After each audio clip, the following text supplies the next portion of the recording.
The ring box felt heavier than a concrete block in my sweaty palm as I knelt on one knee in our cramped living room.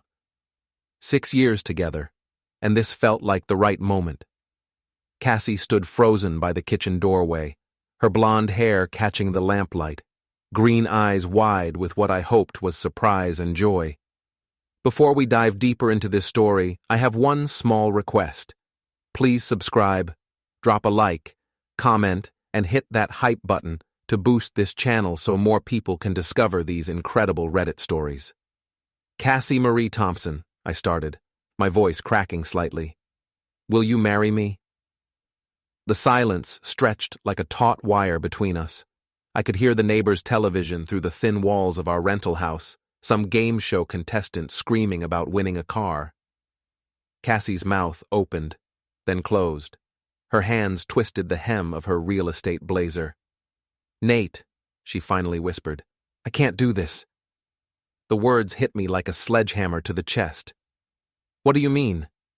I mean I'm a free woman, and I intend to stay that way. Her voice grew stronger, more defiant. Marriage is just a piece of paper, Nate. It doesn't change anything. I stayed on one knee, staring up at her. The woman I'd shared a bed with for 6 years, split bills with, planned weekend trips to Lake Erie with. The woman who'd complained about my snoring and stolen my hoodies, and made terrible coffee every morning that I drank anyway, because I loved her. It changes everything, I said quietly, getting to my feet. My knees popped. 38 years of carpentry work before switching to building inspection had taken its toll.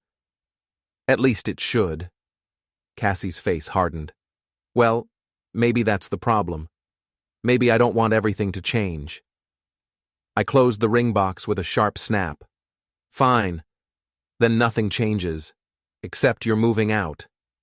Nate, don't be dramatic. Dramatic? I laughed, but it came out bitter.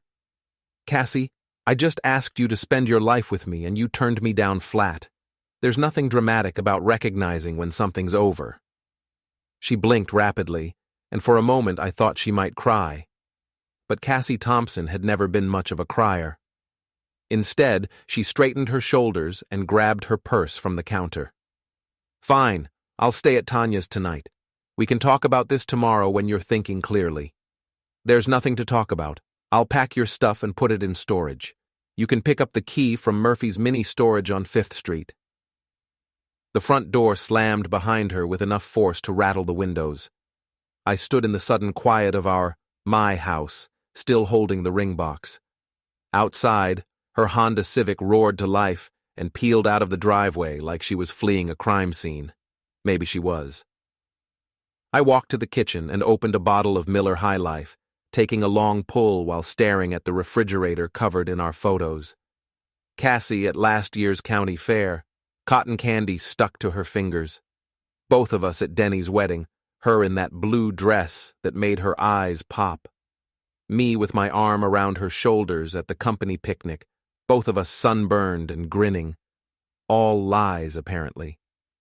I started in the bedroom, pulling her clothes from the closet with mechanical precision. Dresses, blouses, those expensive jeans she'd bought last month that cost more than my weekly grocery budget. As I folded her favorite sweater, the red one she wore on our first date, something crinkled in the pocket. A receipt from Romano's, the fancy Italian place downtown, dated 3 weeks ago, Tuesday night. I'd been working late that Tuesday, inspecting a new apartment complex across town. Cassie had said she was showing houses to a client. The receipt was for 2 dinners, 2 glasses of wine, and a bottle of champagne. $87. Way more than Cassie would spend on a client dinner, especially since she always complained about having to pay for client meals out of her own pocket. I kept digging. In her jewelry box, tucked behind her grandmother's pearl earrings, I found a folded note written on expensive cardstock. The handwriting was masculine, confident. Can't wait to see you again. Last night was incredible. B. My hands started shaking. Not with sadness, with rage. I tore through the rest of her things like a man possessed. In her purse, I found a second cell phone I'd never seen before, an iPhone with a pink case, password protected. In her dresser drawer, beneath her underwear, I discovered 3 more notes from B and a small velvet box containing diamond earrings I'd never seen her wear. The earrings alone probably cost more than I made in a month. I sat on the edge of our bed, my bed now, and stared at the evidence spread across the comforter. 6 years. 6 years of thinking I knew this woman, of believing we were building something together. 6 years of being played for a complete fool. My phone buzzed. A text from Cassie. Staying at Tanya's for a few days. Need time to think. I typed back, take all the time you need. Your stuff will be at Murphy's by Friday. She responded immediately, you're being ridiculous. No, I said aloud to the empty room. I'm being realistic. I finished packing her belongings, loading everything into my pickup truck in 3 trips. The storage unit smelled like mothballs and regret. I stacked her boxes neatly, placed the key in an envelope, and dropped it off at the front office. Back home, the house felt different. Bigger somehow, but also emptier. I opened another bottle and sat in my recliner, staring at the evidence I'd kept. The receipts, the notes, the mysterious phone. Tomorrow, I'd figure out who B was. Tonight, I was going to drink and plan and think about how a woman could share your bed for 6 years while planning her escape route. The phone rang. Denny's name flashed on the screen. Hey, man, I answered. How'd it go? She say yes? I took a long swig of my drink. She said she's a free woman. Silence. Then, aw, hell, Nate. I'm sorry. Don't be. Turns out I've been sharing her with someone else anyway. What? Found love notes and receipts. She's been stepping out on me, probably for months. That witch. Denny's voice turned hard. What are you going to do? I looked at the mysterious phone sitting on my coffee table. I'm going to find out exactly who she's been entertaining, and then I'm going to make sure everyone knows what kind of woman Cassie Thompson really is. Need backup? Not yet, but I'll let you know. After hanging up, I tried a few combinations on the locked phone. Her birthday, mine, our anniversary. Nothing worked, but I had time now, all the time in the world. I was examining the phone when my sister Allison called. How'd the proposal go? She asked without preamble. About as well as a root canal. She said no? She said she's a free woman. Then I found evidence she's been cheating. Allison cursed creatively. What kind of evidence? I told her about the receipts, the notes, the phone, the jewelry. That conniving little snake, Allison hissed. Nate, you need to be smart about this. Don't do anything stupid. Define stupid. Anything that lands you in jail or broke. If she's been cheating, she's been lying about other things too. Check your finances. Check everything.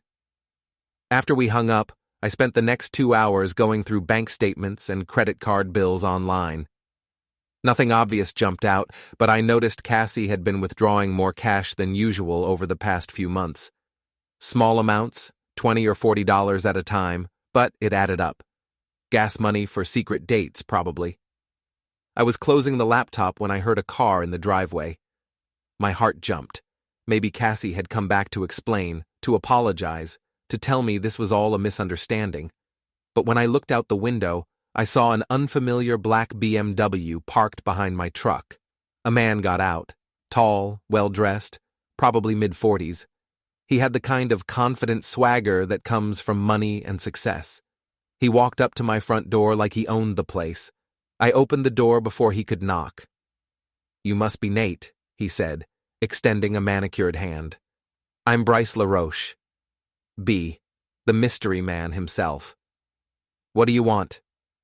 I kept my hands at my sides. His smile was all teeth and no warmth. Just wanted to introduce myself. Cassie's told me so much about you. I'll bet she has.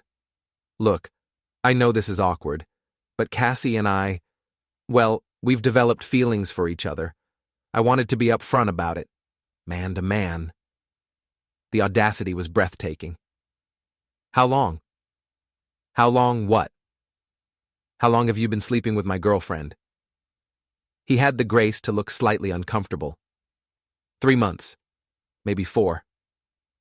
4 months. While I was working overtime to save money for the ring currently sitting in my sock drawer. She's a remarkable woman, Bryce continued. Full of life, you know. She deserves someone who can give her the finer things. I looked past him at the BMW, probably worth more than I made in 2 years. And you think that's you? I know it is. He pulled out a business card. I own LaRoche Luxury Motors. Maybe you've seen our commercials? I had. Cheesy local car dealership ads featuring Bryce in expensive suits, promising luxury you can afford. The kind of guy who probably wore cologne to bed and counted his money for fun. Cassie's moving in with me, he announced. Just thought you should know. When? This weekend. I've got a place out on Lakeshore Drive. Pool, hot tub, 3-car garage. She'll be comfortable. I nodded slowly. Well, Bryce, I appreciate you coming by. Really clears things up. He looked surprised by my calm reaction. You're taking this well. I'm a practical man. When something's broken, you either fix it or throw it away. Cassie made her choice. Right. Well, he backed toward his car. No hard feelings, I hope. I watched him drive away, then went back inside and opened another bottle. The pieces were falling into place now. The late nights Cassie claimed were work meetings, the new clothes and jewelry, the sudden interest in expensive restaurants and weekend trips to Cleveland. She'd been auditioning for a better life, and apparently she'd gotten the part. My phone buzzed with another text from Cassie. Can we talk tomorrow? There are things I need to explain. I stared at the message for a long time before responding. Your boyfriend already explained everything. Hope you're happy. She called immediately. I let it go to voicemail. Nate, please pick up. It's not what you think. Bryce is just... He's helping me with some business opportunities. We can work this out. I deleted the message without listening to the rest. The house felt different now, not empty, but clean. Like I'd finally gotten rid of something that had been poisoning the air. I walked through the rooms, seeing them with new eyes. The living room where I'd proposed just hours ago. The kitchen where Cassie had made her terrible coffee. The bedroom where she'd lain next to me while planning her escape. Tomorrow, I'd start over. New life, new rules, new priorities. But first, I was going to make sure Cassie Thompson learned there were consequences for treating people like disposable income. She wanted to be free?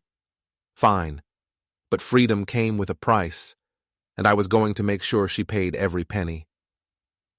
I woke up Thursday morning with a headache and a plan. The headache was from the Miller High Life. The plan was from 6 hours of staring at the ceiling, thinking about Cassie and Bryce, and how they'd played me for a sucker. The first order of business was coffee, real coffee, not the swill Cassie used to make. I drove to Murphy's Diner downtown, where the waitresses knew your order before you sat down, and the coffee was strong enough to wake the neighbors.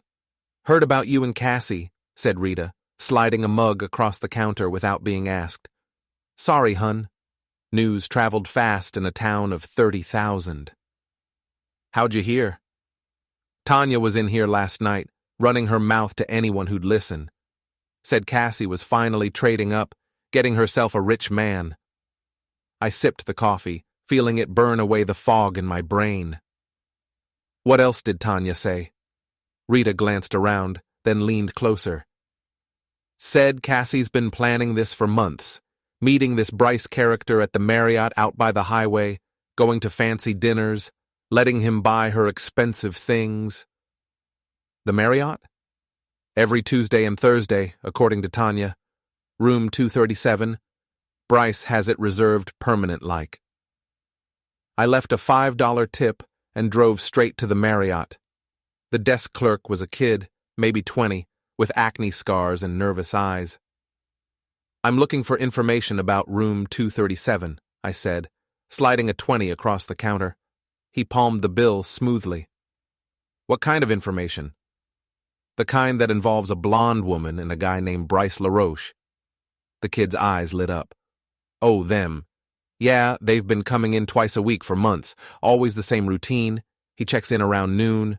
She shows up an hour later, they're gone by 5. How many months? Since February, maybe March. Guy pays cash, always tips big. The cleaning ladies hate that room, though. Why? The kid grinned. Use your imagination. I drove home with my jaw clenched tight enough to crack teeth. February. That was when Cassie had started working late more often, when she'd begun talking about expanding her client base and taking on bigger listings, all lies to cover up her twice-weekly appointments with Bryce LaRoche. My phone rang as I pulled into the driveway. Cassie's number. We need to talk, she said without preamble. I'm listening. Not over the phone. Can you meet me at Perkins, the one on State Street? Why not Romano's? I hear you like it there. Silence. Then, how did you... Never mind. Just meet me at Perkins in an hour. I hung up and called Denny. I need a favor, I said when he answered. Name it. Meet me at Perkins on State Street in 45 minutes. Sit at the counter, order coffee, and keep your ears open. Cassie wants to talk, and I want a witness to whatever lies she's planning to tell. You got it, brother. I arrived at Perkins early and chose a booth with a clear view of the parking lot.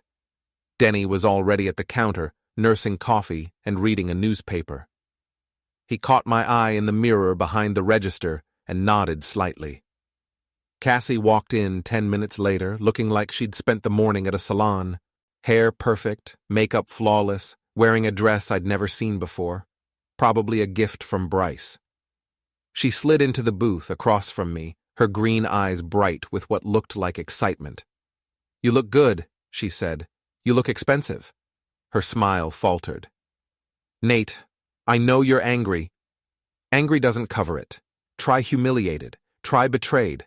Try wondering how long you've been laughing at me behind my back. I never laughed at you. She reached across the table, but I pulled my hands away. This thing with Bryce, it just happened. For 4 months? It's complicated. No, it's not. You met a guy with money, decided you wanted an upgrade, and started auditioning for the part. The only complicated thing is how you managed to lie to my face for 4 months. Tears started forming in her eyes. Real ones, unless she'd been taking acting lessons. I never meant for it to happen this way. What way did you mean for it to happen? Were you planning to tell me eventually, or just disappear one day with a note? I was going to tell you after. She stopped herself. After what? Nothing. It doesn't matter now. But it did matter. The way she'd cut herself off, the guilty look that flashed across her face. She'd been planning something else, something bigger than just running off with her rich boyfriend. Tell me about the phone, I said. What phone?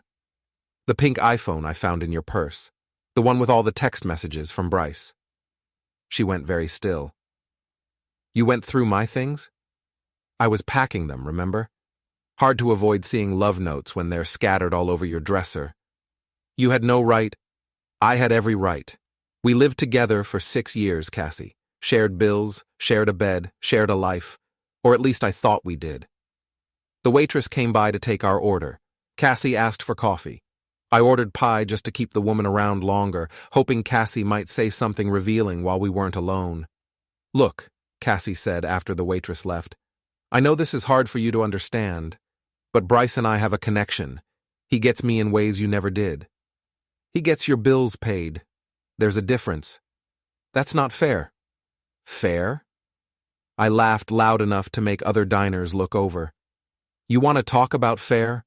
Fair would have been breaking up with me before you started playing house with Mr. BMW. Fair would have been honest about why you didn't want to get married. I told you the truth about that.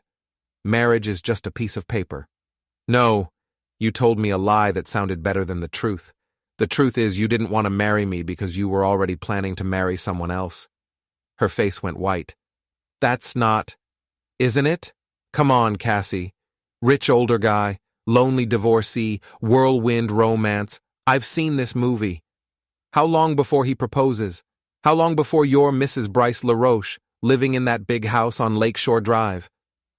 You don't know what you're talking about. But I could see in her eyes that I'd hit close to home, maybe closer than I'd intended. The waitress brought my pie and Cassie's coffee. Cassie wrapped her hands around the mug like she was trying to warm herself. I never wanted to hurt you, she said quietly. But you did it anyway. I was going to wait until you were more stable financially, until you had some security. Security? The word came out louder than I'd intended. What does that mean? Your job, Nate. Building inspection doesn't pay much. I was trying to help you find something better before you left me for a richer man? Before I moved on with my life. Her voice turned cold, defensive. I'm 32 years old. I can't wait forever for you to get your act together. My act together? I set down my fork carefully. I own my house. I've got a steady job, savings in the bank, no debt except my truck payment. What exactly is wrong with my act? Nothing's wrong with it, it's just small. There it was. The truth, finally. I wasn't rich enough, successful enough, impressive enough for Cassie Thompson's grand plans. I was small. Well, I said, standing up and dropping a 10 on the table, I guess it's good you found someone bigger. I walked out without looking back, but I could feel her watching me through the window as I got in my truck.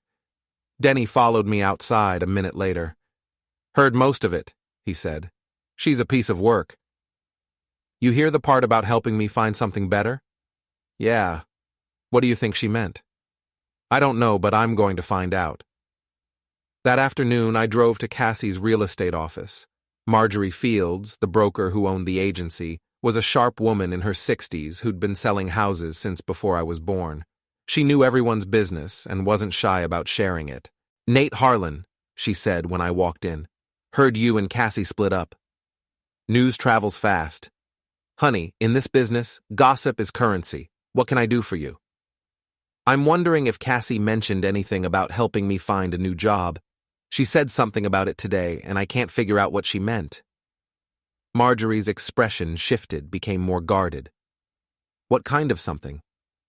She said she was waiting for me to be more financially stable before she moved on. Moved on to Bryce LaRoche, you mean? You know about that? I know Cassie's been distracted lately. Missing appointments, showing up late, spending a lot of time on her phone. I also know she's been asking questions about property values in some very expensive neighborhoods. Shopping for Bryce? Maybe. Or maybe shopping for herself. Marjorie leaned back in her chair. Nate, can I give you some advice? Shoot. Be careful. Cassie's ambitious, always has been. But lately she's been different, secretive. And when people get secretive in this business, it usually means they're up to something that won't look good in daylight.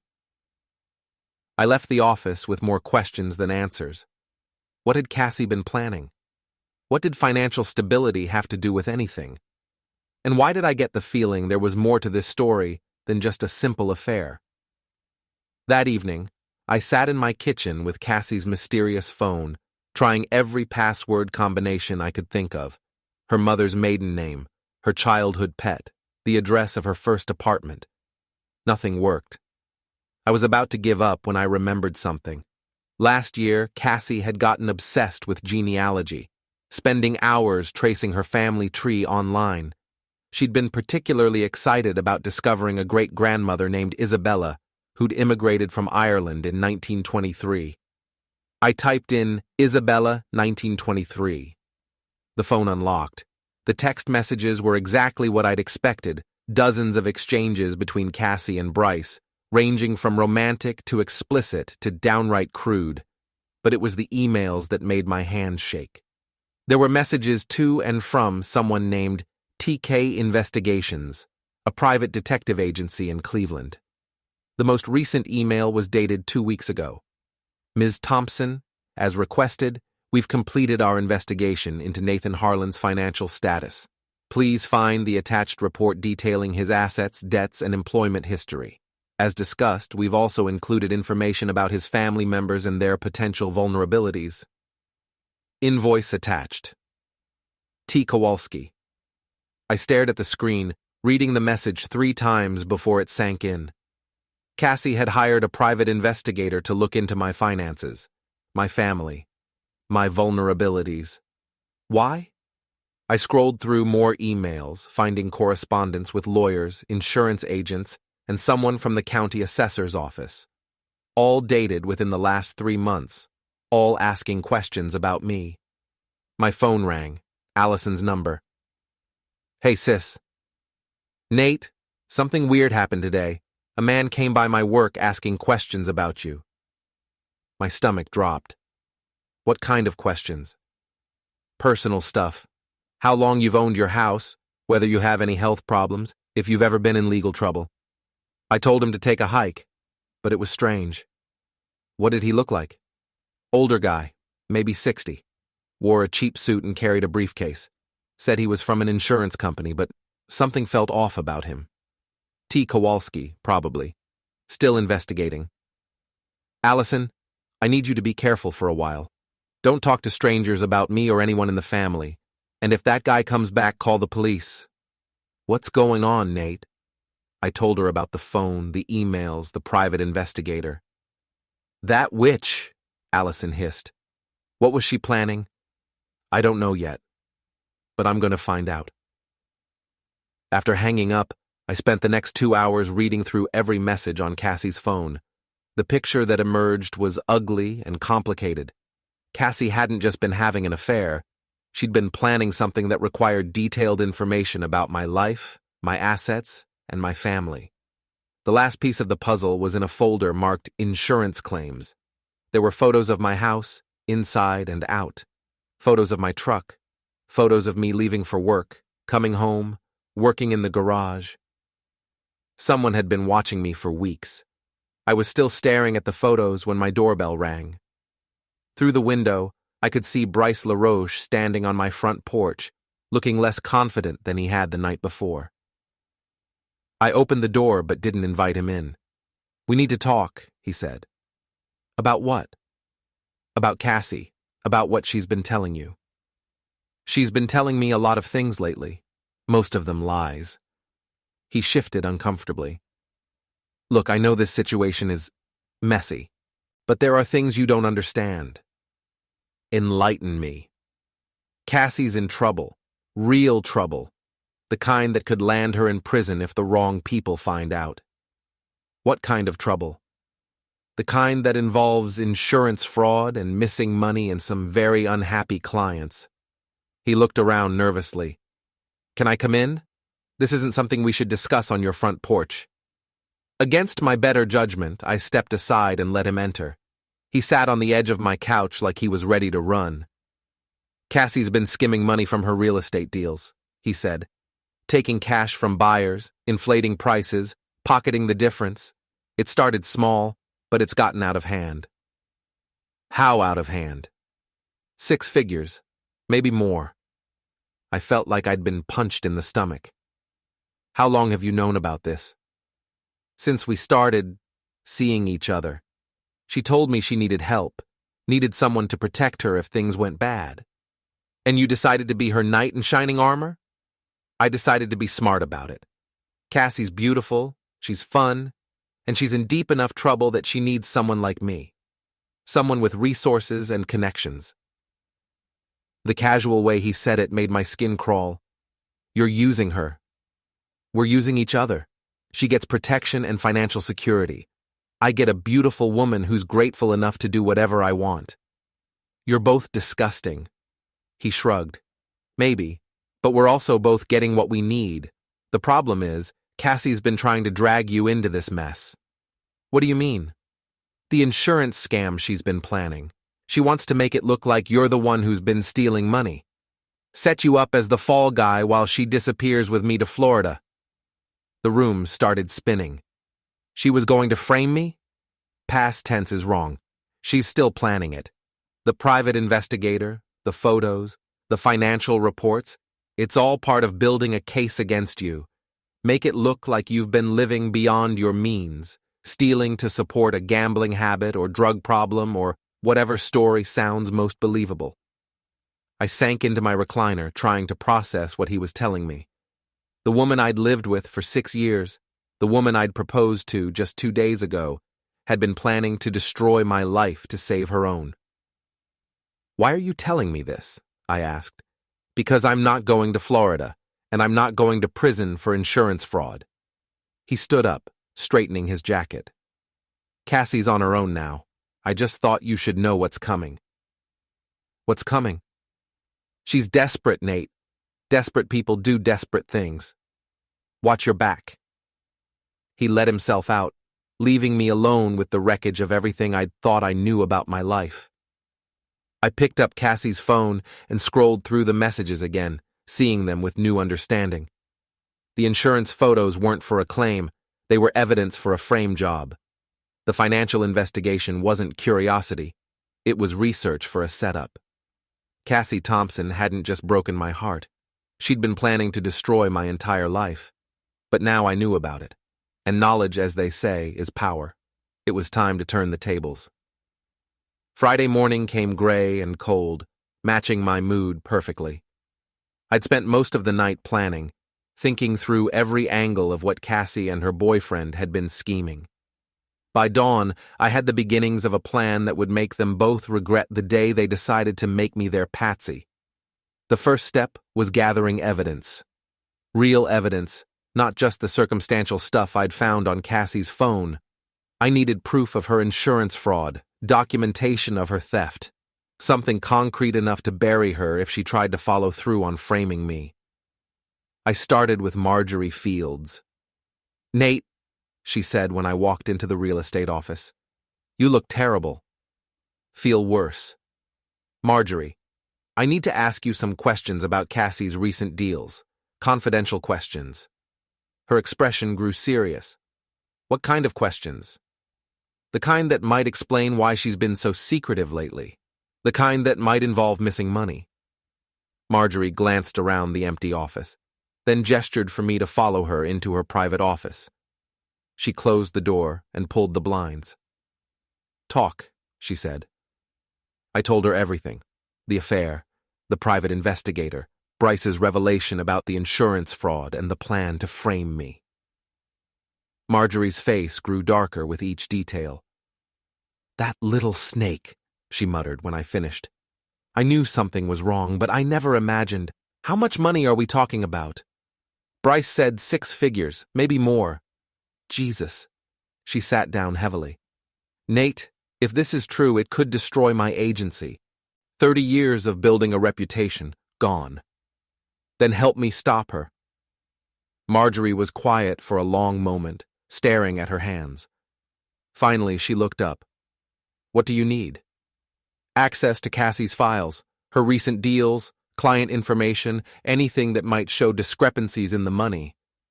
"I can't just hand over confidential client files." "You can if you suspect fraud. You have a responsibility to your clients, don't you?" She nodded slowly. "Give me an hour. I'll pull everything from the last 6 months." While Marjorie gathered the files, I drove to the courthouse to do some research of my own. Property records were public information, and I wanted to see if there were any obvious discrepancies between what buyers paid and what sellers received on Cassie's recent deals. The clerk in the recorder's office was a middle-aged woman named Janet, who'd gone to high school with my sister. "Nate Harlan," she said with a smile. "Haven't seen you in ages. What brings you down here?" "Research project. I'm looking into some property transactions, trying to understand how the market's been moving." "Which properties?" I gave her a list of addresses I'd copied from Cassie's phone, houses she'd mentioned selling in recent text messages to Bryce. Janet pulled the files and spread them across the counter. "Interesting choices," she said. "These are all high-end sales from the last few months. Good market for sellers." I started comparing the recorded sale prices with the amounts mentioned in Cassie's text messages. The discrepancies were subtle but consistent. A few thousand here, 5,000 there, always in favor of the seller on paper, but somehow less in Cassie's messages. "Janet, Hypothetically, if someone was skimming money from real estate deals, how would they do it? She looked around nervously. Hypothetically? Completely hypothetical. Well, there are a few ways. You could inflate the commission, take cash from the buyer and not report it, or work with a corrupt appraiser to manipulate the sale price. Why? Just curious about how fraud happens in real estate. It happens more than people think. Usually involves someone with access to the paperwork and a buyer or seller willing to look the other way for a better deal. I thanked Janet and drove back to Marjorie's office. She had a stack of files waiting for me, along with a pot of fresh coffee and a grim expression. I found problems, she said, without preamble. Big problems. Show me. She spread the files across her desk. Look at these commission statements. Cassie's been reporting lower sale prices to me than what's recorded at the courthouse. On this house, she pointed to a file. She told me it sold for $210, but the courthouse shows $225. That's $15,000 unaccounted for. Where did it go? Good question. According to her paperwork, the buyers paid exactly what she reported. But according to the courthouse, they paid more. I pulled out my notes from the courthouse. It's not just one house. Look at this pattern. We spent the next hour going through every file, documenting the discrepancies. By the time we finished, we'd found evidence of at least $40,000 in missing money from just the last 3 months. This is enough to prosecute, Marjorie said, but I need to be careful about how I handle it. If I report this to the police, it'll destroy my business reputation even if I'm not involved. What if Cassie tries to blame you? She can try, but I've got documentation showing I never saw the extra money. The question is, what are you going to do with this information? I gathered up my notes and stood to leave. I'm going to make sure she can't use me as her scapegoat. That afternoon, I called T. Kowalski Investigations in Cleveland. A gravelly voice answered on the third ring. Kowalski. This is Nathan Harlan. I understand you've been investigating me. Silence. Then, who is this? The guy whose life you've been digging into for the last month. On behalf of Cassie Thompson. I don't know what you're talking about. Sure you do. You sent her a report 2 weeks ago detailing my finances and family vulnerabilities. Ring any bells? More silence. Here's the thing, Mr. Kowalski. I know why she hired you, and I know what she's planning to do with your report. The question is, do you want to be an accessory to insurance fraud and conspiracy? Look, pal, I just do background checks. What my clients do with the information is their business. Not when it involves framing innocent people for crimes they didn't commit. That makes you part of a conspiracy. You're bluffing. Am I? Why don't you call Cassie and ask her about the missing $40,000 from her real estate deals? Ask her about the plan to make it look like I stole the money. Then ask yourself if you want your name associated with that kind of scheme. I hung up before he could respond. My phone rang 5 minutes later. Cassie's number. What did you say to Kowalski? She demanded. Just told him the truth about what you've been planning. You don't know anything. I know about the missing money, Cassie. 40,000 and counting. I know about the plan to frame me. I know about the insurance photos and the fake story you've been building. You're crazy. Am I? Then explain why you hired a private investigator to research my vulnerabilities. Explain why you've been taking pictures of my house and truck. Explain why you've been stealing money from your clients. I haven't stolen anything. Marjorie Fields disagrees. So does the courthouse. So will the police when I turn over all the evidence I've collected. The line went quiet, except for the sound of her breathing. What do you want? She finally asked. I want you to disappear. Pack your stuff, leave town, and never contact me again. Do that, and I'll give you a head start before I report the fraud. And if I don't? Then I'll make sure everyone knows exactly what kind of person you really are. Your clients, your coworkers, your family, your new boyfriend. Everyone will know you're a thief and a liar. Bryce won't believe you. Bryce already knows. He's the one who told me about your plan. Seems like he's not as invested in your relationship as you thought. Another long silence. You're lying.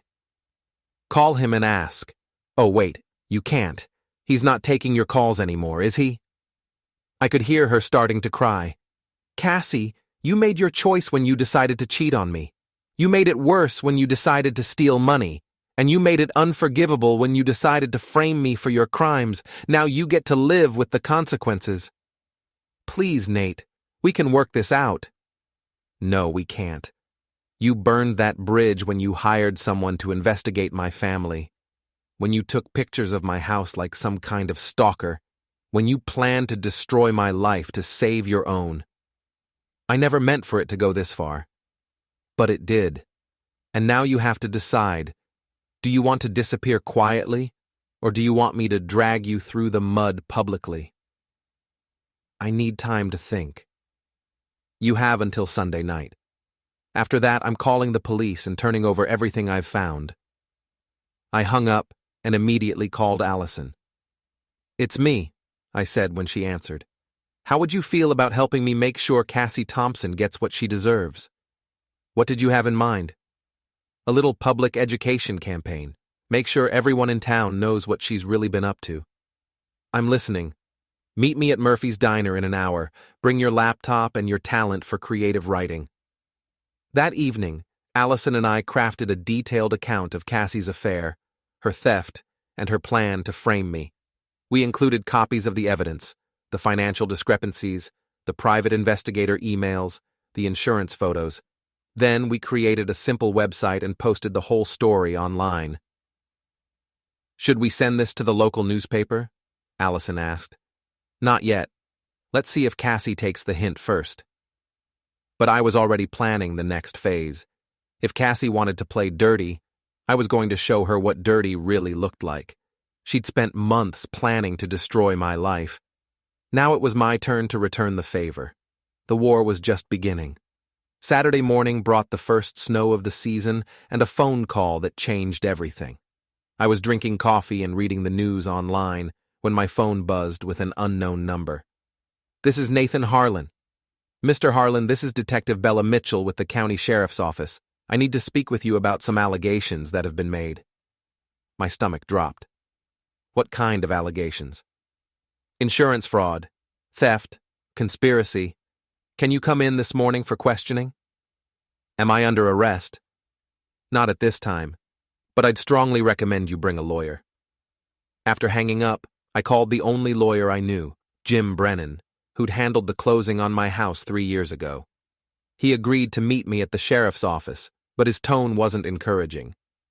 Nate, if they're calling you in for questioning about fraud, someone's made a serious accusation. Do you have any idea who or why? I've got a pretty good idea. The sheriff's office smelled like disinfectant and desperation. Detective Mitchell was a sharp-eyed woman in her 40s who looked like she'd heard every lie ever told. She led Jim and me into a small interview room with concrete walls and fluorescent lighting. Mr. Harlan, we've received information suggesting you've been involved in insurance fraud related to property damage claims. We've also been told you may have been stealing money from real estate transactions. What's your response to these allegations?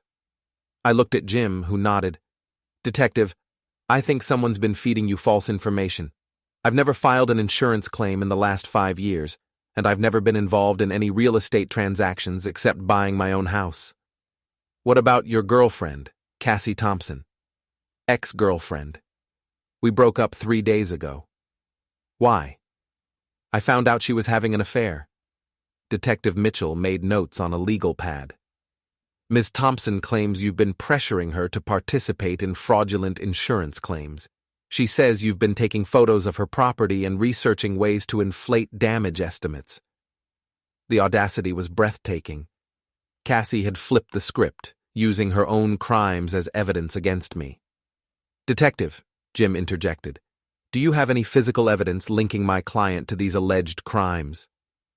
We have photographs of Mr. Harlan's property taken from multiple angles suggesting surveillance for insurance purposes. We have evidence he hired a private investigator to research financial vulnerabilities, and we have testimony from Ms. Thompson about his attempts to involve her in fraudulent schemes. I almost laughed. Detective, you've got it backwards. Cassie hired the private investigator to research me. She took the photos.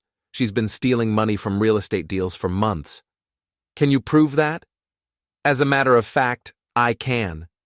I pulled out the folder I'd prepared the night before, copies of all the evidence I'd gathered, including the emails from Cassie's phone, the financial discrepancies Marjorie had found, and the courthouse records showing the missing money. Detective Mitchell spent 20 minutes reviewing the documents, her expression growing more skeptical by the page. "Where did you get these emails?" she asked. "From Cassie's second phone, which I found when I was packing her belongings." "You went through her personal property without permission?" "I was packing her things at her request. The phone was in her purse, and I needed to know if it belonged to her or someone else." "And you just happened to guess her password?" "It took me several tries, but yes." Jim leaned forward. "Detective, regardless of how my client obtained this information, it appears to show a pattern of fraud by Ms. Thompson, not Mr. Harlan. Have you investigated any of these real estate transactions?" "We're investigating all aspects of this case, including the possibility that Ms. Thompson is making false accusations to deflect attention from her own crimes." Detective Mitchell closed the folder. "Mr. Harlan, I'm going to need you to stay available while we sort this out. Don't leave town without notifying us." "Am I free to go?" "For now." Outside the sheriff's office, Jim pulled me aside. "Nate, this is serious. Even if you're innocent, these kinds of accusations can destroy your reputation and your career. Building inspectors have to be bonded and licensed. Any hint of fraud could cost you your job." "What do you recommend?" "Fight back. Hard. If Cassie's trying to frame you, we need to prove it before this goes any further." I spent the rest of Saturday gathering more evidence. I drove to every property on my list, taking photos and talking to neighbors. At the third house, I hit the jackpot. Mrs. Eleanor Vasquez, an elderly woman who lived next door to one of Cassie's recent sales, invited me in for coffee and gossip. "That blonde real estate girl?" she said when I showed her Cassie's photo. "Oh, I remember her. She was here for weeks, showing that house to different people." "Different people?" "The young couple who bought it, and before them, an older man in an expensive car. They seemed to know each other very well, if you know what I mean." "The older man, what did he look like?" "Tall, well-dressed, drove a black BMW. He and the blonde girl were very friendly." "Bryce. He'd been involved in the house showings, probably helping Cassie identify properties where they could manipulate the sale prices." "Mrs. Vasquez, did you ever see them taking pictures of the house?" "Oh yes, lots of pictures. Inside, outside, even of the neighbors' houses. I thought it was strange. Why would buyers need so many pictures?" "Did they ever talk to you?" "The blonde girl did once. Asked me about the neighborhood, property values, whether there'd been any problems with break-ins or damage. I told her it was a very safe area, no problems at all." "What about insurance claims? Did she ask about that?" "Now that you mention it, yes. She wanted to know if anyone on the block had filed insurance claims recently. Said she was trying to assess risk for her clients." I thanked Mrs. Vasquez and drove to the next house on my list. The pattern was the same. Neighbors remembered Cassie and Bryce working together, taking extensive photos, asking questions about insurance and property damage. By Sunday afternoon, I had enough evidence to prove Cassie and Bryce had been working together to defraud both buyers and sellers. But I needed something more, something that would definitively prove Cassie was lying about me. The answer came from an unexpected source. Tanya called me Sunday evening, her voice slurred with alcohol and guilt. "Nate, I need to tell you something. About Cassie." "I'm listening." "She's been lying to the police, about you, about everything." "What do you mean?" "She came to my apartment yesterday, crying and carrying on about how you were trying to frame her for something she didn't do. But Nate, she's been bragging for months about how smart she was, how she'd figured out a way to make extra money without anyone knowing." "She told you about the real estate fraud?" "Not directly, but she'd get tipsy and talk about her side business, and how she was going to be rich enough to quit working for Marjorie, and she was always talking about Bryce, about how he was teaching her about investments and business opportunities. Did she ever mention me? That's the thing, Nate. A few weeks ago, she said she was worried you were getting suspicious. She said she might need to redirect attention if things got complicated. Redirect attention? Make it look like someone else was doing what she was doing. She said the best defense was a good offense. Tanya, would you be willing to tell this to the police? I don't know. Cassie's my friend. Cassie's a thief and a liar who's trying to destroy an innocent person. Is that really the kind of friend you want to protect? She was quiet for a long moment. Let me think about it. Monday morning, I called Detective Mitchell and requested another meeting. This time, I brought Marjorie Fields, Mrs. Vasquez, and a folder full of additional evidence. Detective, I think you need to take another look at this case, I said. I've found multiple witnesses who can testify that Cassie Thompson and Bryce LaRoche were working together to defraud real estate clients. I presented the evidence methodically, the neighbor testimonies, the photographic evidence of Cassie and Bryce working together, the financial records showing a clear pattern of theft. Mrs. Fields, Detective Mitchell said, you're saying Ms. Thompson stole money from your clients? At least $40,000 that I can document, Marjorie replied. Possibly more. She was reporting lower sale prices to me while collecting higher amounts from buyers. And you, Mrs. Vasquez, you saw Ms. Thompson and Mr. LaRoche working together? Multiple times.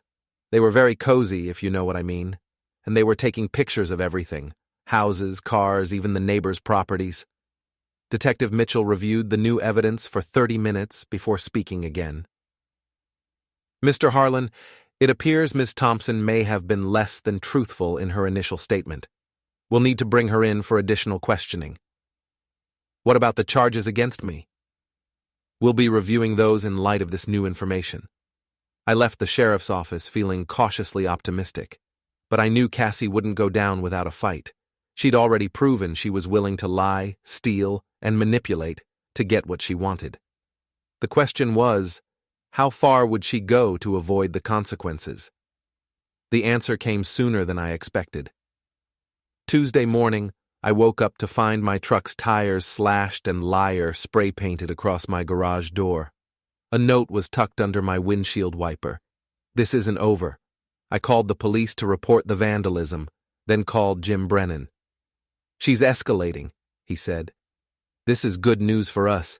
It shows consciousness of guilt. But it's also dangerous. People who feel cornered sometimes do desperate things. What kind of desperate things? The kind that could get you hurt. Watch your back, Nate. That afternoon, Detective Mitchell called with an update. We brought Ms. Thompson in for questioning. She's changed her story significantly. Now she's claiming you and Mr. LaRoche were working together to frame her. That's ridiculous. I agree, especially since Mr. LaRoche has disappeared, cleared out his dealership office over the weekend and hasn't been seen since. So Bryce had abandoned ship, leaving Cassie to face the consequences alone. I almost felt sorry for her. Almost. Detective, what happens now? We're building a case against Ms. Thompson for fraud, theft, and filing false police reports. It'll take time, but we have enough evidence to proceed. And the charges against me? Dropped. You're no longer a suspect, Mr. Harlan. I should have felt relieved. Instead, I felt empty. 6 years of my life had been built on lies, and now the woman I'd once loved was facing prison time for crimes she'd committed while planning to destroy me. But Cassie Thompson had made her choices. She'd chosen to cheat, to steal, to lie, and to try to frame an innocent person for her crimes. Now she would have to live with the consequences. Justice, it turned out, was a dish best served cold.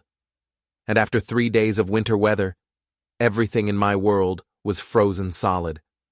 The only question now was whether Cassie would accept defeat or try one last desperate gambit to save herself.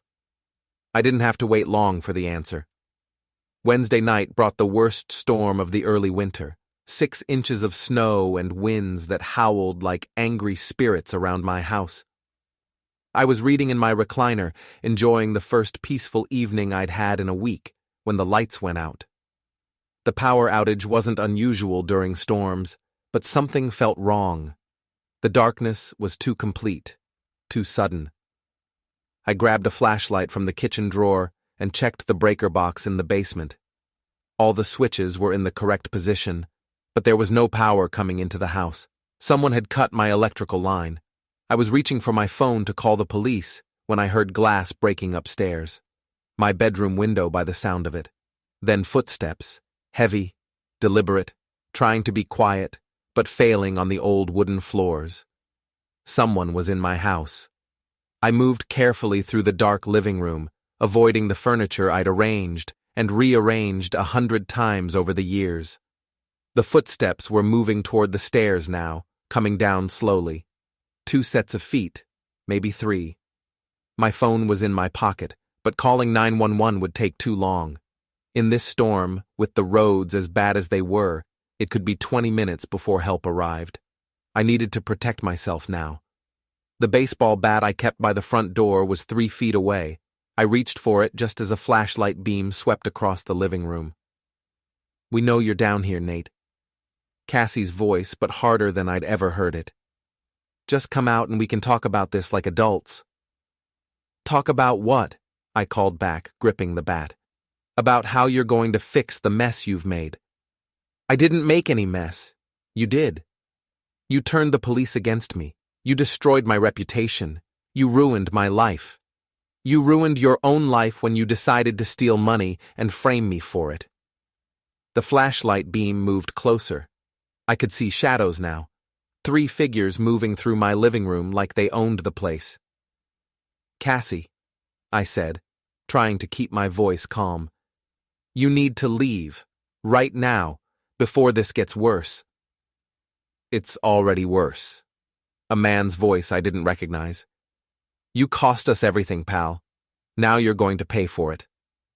"Who's with you, Cassie?" "Friends. People who understand loyalty, unlike you." The beam swept across my hiding spot behind the couch. I rolled away just as something heavy crashed into the wall where my head had been. "There he is!" I ran for the kitchen, batting at the flashlight and connecting with something solid. Someone cursed, and the light went spinning across the floor. In the brief illumination, I saw Cassie and 2 men I didn't recognize. Big guys, probably hired muscle. "You can't hide forever, Nate," Cassie shouted. "We're going to make you tell the police the truth." "I already told them the truth. Your truth, your lies about me and Bryce." I made it to the kitchen and grabbed my phone, dialing 911 while moving toward the back door. But before I could reach it, one of the men appeared in the doorway, blocking my escape. "Going somewhere?" He was huge, 6'4" at least, with arms like tree trunks and a face that had seen too many fights. The kind of guy who settled arguments with his fists and asked questions later. 911. What's your emergency?" "Home invasion," I said into the phone. 3 people broke into my house. I need help now." The big man lunged for me. I swung the bat, catching him in the shoulder and spinning him around. He stumbled but didn't go down. "Sir, what's your address?" I gave the dispatcher my address while dodging another grab from the intruder. Behind me, I could hear Cassie and the second man searching the house, overturning furniture and smashing things. "Officers are en route. Stay on the line." The big man had recovered and was advancing again. I swung the bat like I was trying to hit a home run, but he caught it in his massive hands and yanked it away from me. "Now we're going to have a conversation," he said. That's when the lights came back on. I'd rigged the house's electrical system to a backup generator in the garage, with a timer that would restore power after exactly 10 minutes. It was a precaution I'd installed after the last ice storm, but tonight it served a different purpose. The sudden illumination revealed the extent of the damage. Overturned furniture, broken lamps, papers scattered everywhere. It also revealed something else. The security cameras I'd installed in every room, all of them recording everything that had happened since the break-in began. "Smile," I told the big man. "You're on camera." He looked up at the blinking red light in the corner of the room, confusion replacing aggression on his face. "Cassie," I called out, "you might want to see this." She appeared in the kitchen doorway, her blonde hair disheveled, her expensive clothes torn and dirty. The second man was behind her, smaller than the first but with the same hard eyes and scarred knuckles. "What are you talking about?" I pointed to the cameras. "Every room, Cassie. Audio and video. All of it streaming live to a cloud server. The police are going to have a complete record of your little home invasion." Her face went white. "Turn them off." "Can't. They're hardwired to an independent power source. Even if you destroy them, the footage is already uploaded." "You're bluffing." "Am I? Check your phone. I sent you the link to the live stream 5 minutes ago." She pulled out her phone with shaking hands. Her face went from white to green as she watched herself on the screen, caught in the act of breaking and entering. "This is entrapment. This is evidence. You broke into my house, Cassie. You brought hired thugs to threaten me. You destroyed my property, all of it recorded in high definition." The sound of sirens was getting closer. The big man looked toward the front door nervously. "We should go," he said. "No." Cassie's voice was shrill now, desperate. "He has to tell them the truth. He has to admit he framed me." "I didn't frame you. You framed yourself." "I never stole any money." $40,000 says otherwise. Plus, whatever you and Bryce skimmed from the other deals you haven't been caught for yet. "Bryce made me do it. He said it was just borrowing, that we'd pay it back." "And the plan to frame me? Was that Bryce's idea too?" She opened her mouth, then closed it. For the first time since I'd known her, Cassie Thompson had nothing to say. The sirens were right outside now. Red and blue lights flashed through the windows, painting the destroyed living room in alternating colors of justice. "Cassie," I said quietly, "it's over. Turn yourself in. Cooperate with the police. Maybe they'll go easy on you." "Easy?" She laughed, but it sounded more like sobbing. "My career is finished. My reputation is destroyed. I'll probably go to prison. How is any of that easy?